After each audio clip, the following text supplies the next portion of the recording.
अरे मैंने मेरी वाइफ को तवे पे रोटियां बनाने को कहा था, ये क्या वो कढ़ाई में पानी के ऊपर रोटियां क्यों डालने लगी।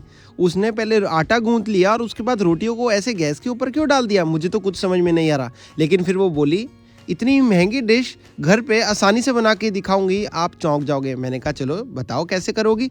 तो बोली चलो बताती हूँ। लेकिन दोस्तों ये टिप और ये वीडियो बताने से पहले प्लीज़ ये ज़रूर बताएं कि दुनिया के कौन से कोने से आप ये वीडियो देख रहे हैं, ताकि हम आपका थैंक्स कर सके। पिछला थैंक्स आता है गणेश जी को रायपुर से और बरेली से उमा जी को।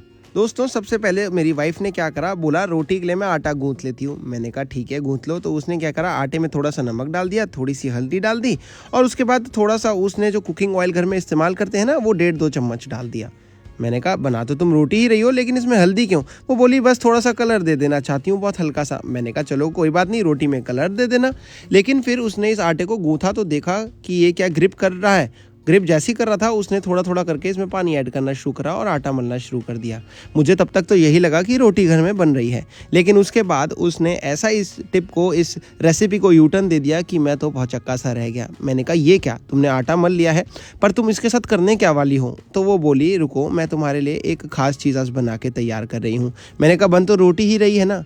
कहती बस तुम देखते जाओ, रोटी तो बन रही है लेकिन ऐसे रोटी तुमने कभी लाइफ में बनाई नहीं होगी। मैंने उसकी बात मान ली। उसने बोला कि मैं इसको 5 मिनट के लिए रख के थोड़े से एक कढ़ाई में पानी ऐड कर देती हूँ और इस पानी को ऐड करने के बाद गैस को ऑन कर लेते हैं कि पानी इस तरफ गर्म हो जाएगा, वहीं दूसरी तरफ मैं रोटियां बेल लूँगी। मैंने उसकी बात को कहा ठीक है भैया, सिस्टम तो यही है, लेकिन ये पानी का क्या सारा माजरा है, थोड़ा सा ये समझाओ। तो वो बोली थोड़ा सा सब्र करो, मैं तुम्हारे को पानी के बारे में भी सारी चीज़ें बताती हूँ।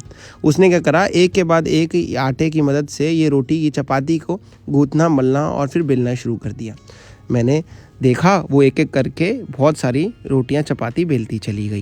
पहले उसने एक बेली और उसके बाद उसने क्या करा, एक साथ ही में प्लेट ले ली, जिसमें प्लेट में वो एक एक करके सारी चपातियों को रखना शुरू करती गई। ये पहली चपाती रखी, उसके बाद उसने दूसरी भी शुरू कर दी।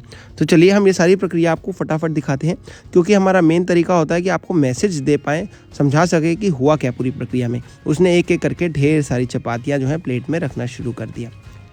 उसके बाद मैंने उससे पूछा कि तुमने पानी की कढ़ाई क्यों ली है, ज़रा इसे भी समझाओगी। तो वो बोली मैं आज इस चपाती को इस पानी की कढ़ाई में ही पकाऊंगी। मैंने कहा ये क्या कर रही हो भाई तुम। एक एक करके उसने ढेर सारी ऐसे रोटियां रख दी। अब चलते हैं दोस्तों वापस कढ़ाई की तरफ। कढ़ाई में पानी गर्म हो चुका था तो उसने हल्का सा ऑयल भी ऐड कर दिया, ताकि ये चपाती जो है आपस में चिपके नहीं। और एक एक करके उसने इन चपातियों को इस पानी के अंदर डालना शुरू करा। बस वहीं मेरे दिमाग की घंटी बजी, भैया ये हो क्या रहा है, कुछ तो बता दो। वो बोली इन चपातियों को आज तुम ऐसे ही पकने दो। मैंने कहा भला चपातियाँ कौन है ऐसे पकाता है पानी के अंदर। वो बोली देखो सुनो मेरी बात, मेरे पे भरोसा करो, हमेशा कुछ अच्छा और नया आपको खिलाती हूँ तो आज भी कुछ अच्छा और नया ही होगा। मैंने यहाँ तक भी उसका विश्वास करा, उसकी बात मानी और मैंने कहा ठीक है तुम जो भी खिला रही हो आज मुझे खिला ही दो। उसके बाद उसने इन सारी चपातियों को अच्छे से पकाया, लगभग 5-6 मिनट इनको रोटियों को अच्छे से पकाया और इसके अंदर ये पकती चली गई। ऐसे उसने अलग अलग करके देखा, एक एक चपाती एक दूसरे से अलग थी, चिपकी हुई नहीं थी। आप देख सकते हो कैसे एक एक चपाती बिल्कुल अलग है, एक दूसरे से चिपक नहीं रही है और ये एकदम ख़ास बात है इस रेसिपी की। फिर उसने क्या करा, एक एक करके इन चपातियों को बाहर निकालना शुरू कर दिया कुछ इस तरीके से। मैंने कहा चलो ये भी बढ़िया है। लेकिन फिर देखा तो ये बर्फ़ के ऊपर रखी जा रही थी। मैंने पूछा बर्फ़ के ऊपर क्यों रख रही हो।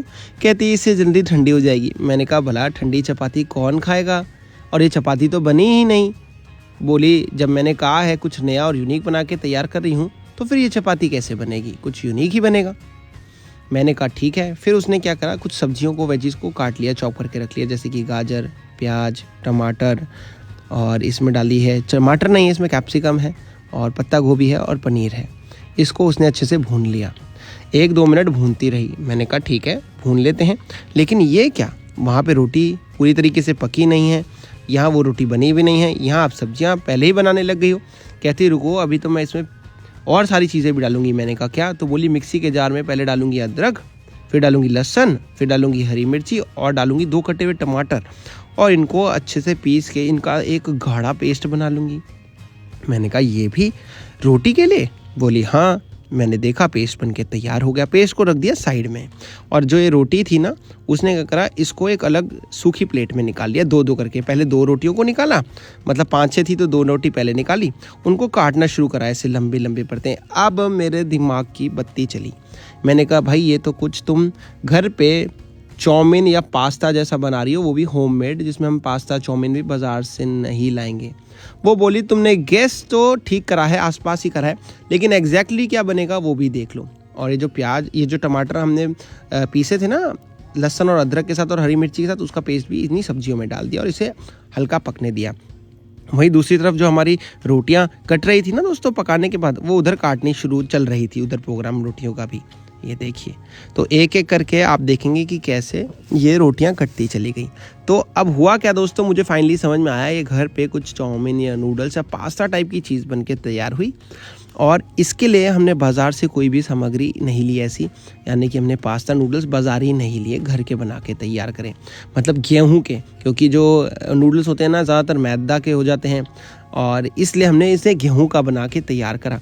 दोस्तों मैं सच बता रहा हूँ, जब ये बन के तैयार हुई ना, मैं उंगलियाँ चाटता गया, इतनी यम्मी बन के तैयार हुई। देखिए ऐसे एक एक करके आपकी ढेर सारी चपातियों की हमने स्ट्रिप्स निकाली। ये तो 2 ही रोटियों के निकले, बाकी जो रोटियां और भी थी उनके भी फटाफट मेरी वाइफ निकालने लगी, और ऐसे कुछ उनके भी निकाल के तैयार कर दिए। ये देखिए, तो चलिए दोस्तों, वहाँ पे जो हमारी सब्जी थी वो अच्छे से पक के तैयार हो चुकी होगी, जिसमें हमने टमाटर और कैप्सिकम और प्याज ये सारी चीज़ें डाली थी। इसमें मसाले डाल देते हैं, नमक डाल दीजिए, आप लाल मिर्च डाल दीजिए, थोड़ी सी काली मिर्च डाल दीजिए, थोड़ा किचन किंग मसाला डाल दीजिए आपको पसंद है तो। और उसके बाद दोस्तों इसमें हम डालेंगे हल्की सी टमाटो केचप, अगर आपको लगे अच्छी लगती है तो टमाटो केचप के साथ आप डाल सकते हैं सोया सॉस भी। मेरे को ज़्यादा पसंद नहीं है सोया सॉस, तो मैं डाल रहा हूँ शेजवान सॉस, और इसे अच्छे से घुमा लीजिए। चलिए, ये इसकी बहुत ही अच्छी वेजीज पक के तैयार हो गई हैं।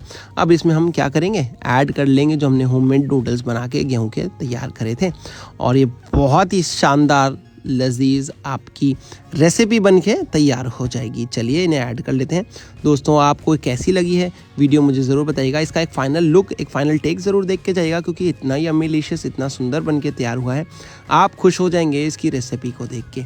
मैं भी जब देखता हूँ और खाता हूँ मुझे बहुत ज़्यादा अच्छी लगती है, मज़ा आता है। और दोस्तों मज़ा के आगे और स्वाद के आगे तो कुछ है ही नहीं, और ये तो बहुत हेल्दी फीलिंग भी दे रहा है मुझको, बिल्कुल ना के बराबर। ऑयल है, आटा है, वेजिटेबल्स हैं, ऑयल ना के बराबर है और मैदा नहीं है, तो देखो कहीं ना कहीं हेल्दी तो है ही। चलिए दोस्तों, ये हमारी वेजीज पक के अच्छे से तैयार हो गई हैं। थोड़ी सी टमाटो केचप कम रही है, हल्की सी बढ़ा लेता हूँ, और उसके बाद इसे मिक्स कर लेता हूँ। ढक के हल्का सा पकाऊंगा 1-2 मिनट के लिए, ताकि अगर ये हल्की सी रोटी कच्ची भी होगी तो पक जाएगी भाप में। वैसे कच्ची है नहीं, बहुत अच्छे से मिक्स हो रही है। तो ये दोस्तों ढक लेता हूँ।